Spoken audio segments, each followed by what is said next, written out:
Hello and welcome, you watching falcon sports. मैं हूं आपका होस्ट फैजान बट और मेरे साथ है दानियाल। मैं चाहूंगा कि इस दफा आप बताएं कि हम इस वीडियो में क्या बात करने वाले हैं। या आई थिंक सबसे ऑब्वियस है। 2 दिन में बड़ा मैच होने जा रहे हैं, चैंपियंस ट्रॉफी। एक तो इवेंट बहुत बड़ा पाकिस्तान में हो रहा है, एंड ऑफ कोर्स सारी नजरें हमारी वेडनेसडे को हैं, क्योंकि वो जीतते हैं तो हम पोटेंशियली डायरेक्ट सेमीफाइनल में जा रहे हैं। तो आई थिंक सबसे पहले तो पाकिस्तान का क्या लाइनअप होना चाहिए, कौन खेलेगा कौन नहीं खेलेगा। आई थिंक 2-3 बड़े सवाल हैं हमारे लाइनअप को लेकर। चलें जी, लाइनअप को लेके वाकई काफी सवाल हैं। दानियाल, मैंने एक चीज सुनी है, सोर्सेज के थ्रू ऐसा नजर आ रहा है कि Babar Azam will bat number 3। Saud Shakeel को प्रमोट किया जाएगा और मेरा ख्याल है कि अगर ऐसा हो जाता है ना तो सबके लिए बेहतर होने वाला है। What do you think? बिल्कुल, आई थिंक सऊद शकील वैसे ही एक अच्छे good timer of the ball है। स्टार्ट में आजकल अच्छे निक में भी दिख रहे हैं। सऊद शकील की ओपनिंग से कितना फ़ायदा होगा वो तो अलग चीज़ है, बट हम्म। बाबर को नंबर 3 पे होना is the key. Babar has to bat at number 3। वो एंकर रोल जिस तरह से बाबर हमेशा से ओडीआई में हमें देते आए हैं, वो हम बहुत बुरी तरह से लैग कर रहे हैं। तो मिडल बैटिंग ऑर्डर छेड़ने का अगेन, जैसे हमने पहली वीडियो में भी बात की थी, does not make sense. Babar को आप नंबर 3 पे ला के आओ ताकि हमारा पूरा बैटिंग ऑर्डर वापस से एक तरह से सेट हो जाए। अच्छा, मुझे समझ नहीं आती दानियाल, हमने अभी 2 मैचेस खेले हैं ट्राई नेशन सीरीज़ में अगेंस्ट न्यूज़ीलैंड। एक लाहौर में खेला और एक कराची में खेला।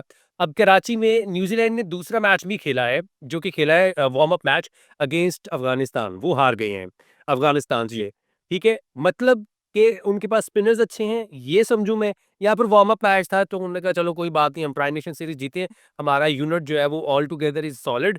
हम वेडनेसडे को मैच में उतरेंगे तो वी कैन बीट पाकिस्तान। उनके लिए भी यही होगा कि अगर हमने पाकिस्तान को हरा दिया, तो उनके लिए सेमीफाइनल ईज़ी हो जाएगा। आइदर दे विन और lose against India, they have the chance against Bangladesh. तो उनके पास तो ये चांस होगा।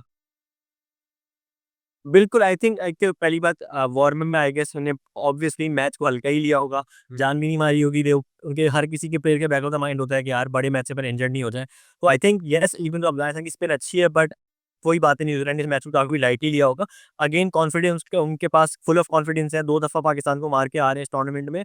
तो ऑब्वियसली वो लोग जितना ईगरली इस मैच को के लिए वेट कर रहे होंगे, क्योंकि वो तो नहीं चाहेंगे कि हमारे एक फ्लो में हम पाकिस्तान को 3 दफ़ा हरा दें और ऑलमोस्ट सेमीफाइनल की प्लेस अपनी बुक कर हुँ। लें। एंड आई थिंक वही वाली बात, आई थिंक लॉकी फर्ग्यूसन जो है पहले मैच के लिए वो भी फिट हो चुके होंगे।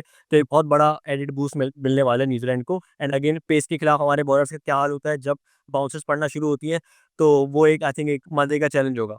अच्छा, आपने लोकी फर्ग्यूसन की बात की है तो मैंने पिक्चर्स देखी हैं। Haris Rauf is practising as well. तो व्हिच इज़ शो के ही विल बी फिट, क्योंकि मोहम्मद आमिर ने तो मेरे ख़्याल शो में बैठ के किसी शो में बैठ के कहा है कि वो 3 हफ्ते तक बॉलिंग नहीं कर सकते हैं, क्योंकि जिस तरह की उनको वो कहते हैं ना निगल आया है पसली में, या थोड़ा-सा वो हुआ है, मसल पुल हुआ है। तो एज़ ए बॉलर उनकी बात को आप डिग्रेड नहीं कर सकते। ही हैज़ बीन देयर कि वो अगर इस तरह की इंजरी होगी तो कितनी देर के लिए बाहर होते हैं।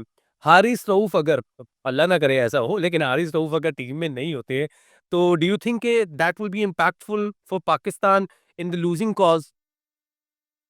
बिल्कुल, आई थिंक आई मीन ये इस पे तो किसी को डाउट नहीं है कि जब हारिस रऊफ जोश में होते हैं, वो सिंगल हैंडेडली आपको मैच में वापस ला के दे बिल्कुल सकते हैं। ऐसे ही। हमने टाइम अगेन देखा है, एकदम से 2-3 विकेटें फ्रॉम नोवेयर लाने की अगर किसी में कैपेबिलिटी है, तो वो हारिस रऊफ हैं, और वो बीच के ओवर्स में ही वो करते हैं। तो हारिस रऊफ का ना होना बहुत बैडली हमें इम्पैक्ट कर सकता है। हसनैन की वही वाली बात है, डेथ ओवर्स में अच्छी बॉलिंग नहीं हो रही है, तो आई थिंक हारिस रऊफ का रोल बहुत क्रूशियल होगा। और आई गेस हारिस रऊफ जब when he is on song, तो उनकी डेथ ओवर बॉलिंग आपको अलग अच्छे खासे रन रोक के दे देती है। तो I think we really need to make sure कि बस होप के हारिस रऊफ फिट हो जाए मैच से पहले, क्योंकि अगर हम अल्टरनेट पे जाते हैं तो हसनैन की रिलायबिलिटी का इशू है, और फ़हीम अशरफ का तो फिर पता ही है हम सबको। फ़हीम अशरफ का वाक़ई हमें पता है। अब ये है कि मुझे पाकिस्तानी टीम ना थोड़ी-सी साउंड लग रही है, क्योंकि बाबर आज़म के भी बल्ले से रन्स निकल रहे हैं। हमने ये देखा है कि यार चलो वो स्कोर कर रहा है, उसकी हिट्स लग रही हैं। अब आगा और रिज़वान की जो जोड़ी है ना, वो इम्पोर्टेंट हो चुकी है फॉर अपकमिंग मैचेस, क्योंकि दे हैव बीन देयर और स्कोर कर रहे हैं। लास्टली भी जो साउथ अफ्रीका के खिलाफ सीरीज़ हुई, उसमें रिज़वान ने भी स्कोर किया हुआ है और आगा ने भी किया हुआ है, आगा सलमान ने।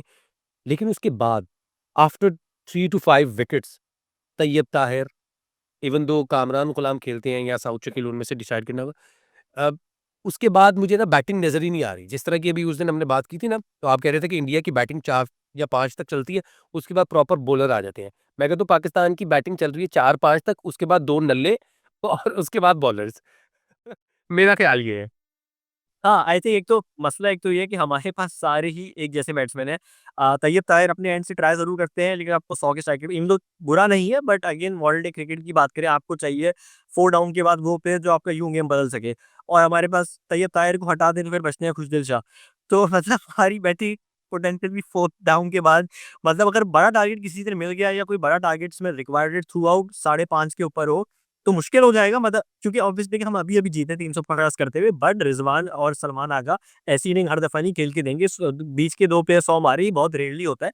तो वही बात है, आई थिंक हमारा lower order needs to chip in, और आई थिंक थोड़ी हमारी बैटिंग शायद तब भी बढ़ जाए अगर हम नसीम शाह को शायद अफरीदी से ऊपर प्रमोट कर लें, तो वो भी आई थिंक एक मेजर वो है जो करना चाहिए नसीम शाह की बैटिंग को लेके भी। ये बात बिल्कुल मैं देख रहा हूँ अभी साबिक क्रिकेटर मुझे नाम उनका याद नहीं आ रहा आई थिंक अम्माद बट या फिर वो क्रिकेट खेले हुए हैं पाकिस्तान की तरफ से भी खेले हुए हैं और पीएसएल हाँ, तो वो कह रहे हैं कि Shaheen Shah Afridi is not an all-rounder, he is bowler. तो वो कह रहा है कि यार वो ऑल-राउंडर नहीं है, उसको ऑल-राउंडर समझना बंद करें और नसीम शाह ने लास्ट मैच भी जो न्यूज़ीलैंड के खिलाफ खेला है, उसने अपनी क्लास शो की है। इवन दो अबरार भी आगे अच्छी शॉट्स लगा रहे थे, मिडल तो कर रहे थे ना। तो मैं समझता हूँ कि वो कहते हैं ना कि मैं ऑल-राउंडर हूँ। अब वो उनकी जो मैं आई हुई है अंदर वो पता नहीं कब निकलेगी।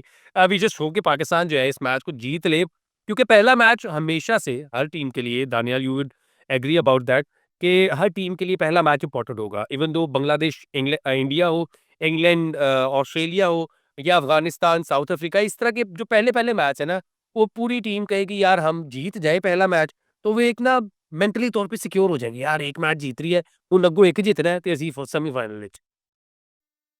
हाँ, बिल्कुल, आई थिंक लेकिन पाकिस्तान के केस में एक चीज़ ज़रूर है कि हम हमेशा जब हारते हैं और जब वो सूरत-ए-हाल आती है कि आप सारे जीत रहे हैं, तो हम तब भी जीतते हैं, ये भी बहुत दफ़ा हो चुका है।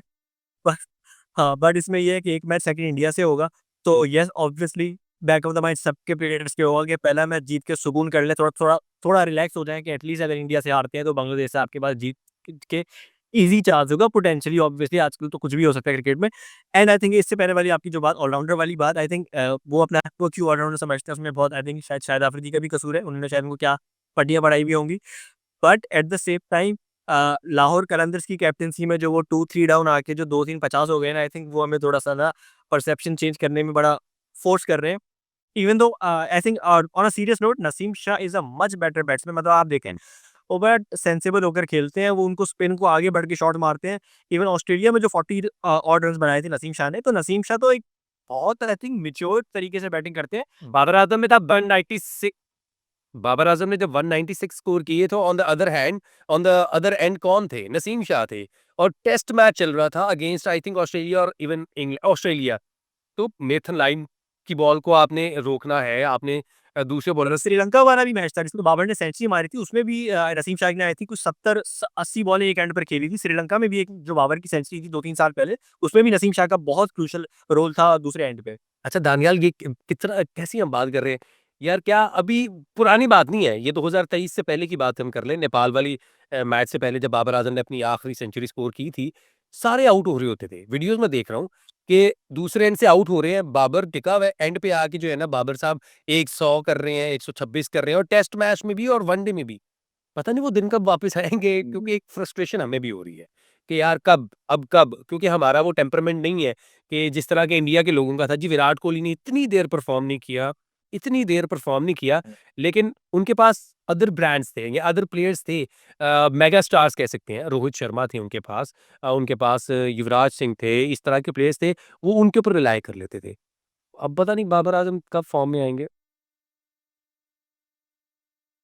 आई थिंक एक तो आई थिंक ऑनेस्टली इस टाइम पे बाबर से ज़्यादा आई थिंक किसी और को टेंशन फ़िक्र नहीं हुई, बिकॉज़ ही नोज़ समवेयर कि यार ये एक्चुअली में उनका लास्ट चांस है। मतलब उनको 3-4 last major tournaments on a trot मिले हैं। हुँ। 2019 के बाद इतनी कोई सिग्निफिकेंट परफॉर्मेंसेस नहीं रही हैं, and I think he also knows, मतलब वही वाली बात कि मुझे किंग ना बोलें। He is also hmm. Frustrated, he is also fed up. वो भी चाहते हैं कि बस से इस परसेप्शन से जो एक बबल उनके ऊपर आया हुआ है, तो लेकर और जो अब क्वेश्चन मार्क्स आने लग गए हैं, जो कि पहले कभी नहीं आते थे। इवन उनके फैन्स भी अब थोड़ा-सा एक्सेप्ट करने लगे हैं कि भाई बाबर इज़, मैं ऑर्डिनरी प्लेयर तो नहीं बोलूँगा, ऑब्वियसली उन्होंने फॉर्म ऐसी है कि वो हुँ, बना दिया परसेप्शन एटलीस्ट ओडीआई में। ओडीआई में I have always rated him very high. Hmm. Test और टी20 के अलग डिबेट है, बट येस ओडीआई में he is always been a very handy player, and I think hopefully hopefully इंशाल्लाह कराची वाले मैच में ईज़ी विकेट होती है कंपैरेटिवली, कुछ उनका बल्ला चल रहा है। अल्लाह करे। इंडिया की तरह अगर आई थिंक इंडिया वाले ने 70-80 भी मार दिए, तो गुड इनफ होगा डिपेंडिंग ऑन ऑब्वियसली द आप बोलते हैं वीडियो को ना एंड की तरफ लेके चलते हैं। मुझे आप 3 नाम बता दें जिनको हमें देखना होगा। Either they are from New Zealand और फ्रॉम पाकिस्तान जो कि टॉप परफॉर्मर हो सकते हैं in this match on the Wednesday. अच्छा, आई थिंक न्यूज़ीलैंड के अगर 3 नाम मैं दूँ तो एक तो मिचेल सेंटनर, क्योंकि वो बहुत ही स्मार्ट बॉलिंग करने लगे हैं पिछले कोई 2-3 सालों में, वो जिस तरह अपनी पेस वेरिएशन करते हैं। मिचेल सेंटनर है वो एक बंदा है जो हमें अभी भी फँसाया था और वो फँसा सकता है, वो जिस तरह से अपनी वेरिएशन कर रहा है। दूसरा if Lockie Ferguson is 100% fit, definitely him, क्योंकि उसका पेस पेस खेलना अक्सर हमारे लिए गले में आ जाता है। और तीसरा आई वुड से ग्लेन फिलिप्स। ग्लेन फिलिप्स वही है, वो सिंग मसला हमारे साथ यही होता है कि उनका एक पैर एकदम से मैच ले जाते हैं एंड वो कैपेबल ग्लेन फिलिप्स ये करने के लिए न्यूज़ीलैंड के एंड से। पाकिस्तान के अगेन डेफिनिटली फ़खर ज़मान, हुँ। हारिस रऊफ और मैं यही बोलूँगा कि नंबर 4-6 पे जो भी बैटिंग करने आते हैं ना, आई थिंक उसका बहुत क्रूशियल रोल होगा, वो भले आपका कामरान गुलाम हो, तैयब खैर हो या कुदिल शाह हो। अच्छा जी, चलें मेरे लिए थोड़े से सेम है, थोड़े से डिफरेंट हैं। For the New Zealand I would say Daryl Mitchell is the man you have to take his wicket early और माइकल ब्रेसवेल से बच के रहें, बॉलिंग में भी और बैटिंग में भी। मुझे क्योंकि वो उनकी एवरेज भी अच्छी है बैटिंग में, उनके इकॉनमी रेट भी अच्छा है बॉलिंग में। तो मुझे लगता है कि Michael Bracewell, Darrell Mitchell and yes Mitchell Santner जो कि स्मार्टली कैप्टन भी कर रहे हैं टीम को और माइंड के साथ भी खेल रहे हैं अगली टीम के साथ और स्पिन के जाल में भी फँसा रहे हैं। स्मार्ट बॉलर हैं। और पाकिस्तान के ऑब्वियसली फ़खर ज़मान को we can not rate him out in this trio.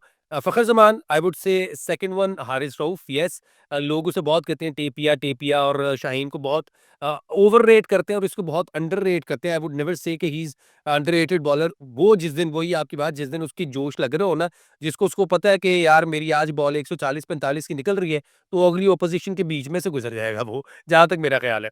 Haris Rauf, Fakhar Zaman and I would say Agha Salman. इनके ऊपर नज़र होगी सबकी। बाबर आज़म को मुझे लगता है कि शेल में छोड़ देना चाहिए। ही वुड स्कोर जितना स्कोर करते हैं दिस इज़ योर बोनस, क्योंकि जितनी उसने आपके लिए खिदमत कर दी है ना अब उसको उतना चांस मिलना चाहिए, जहाँ तक मेरा ख़्याल है। और जीतेगा कौन?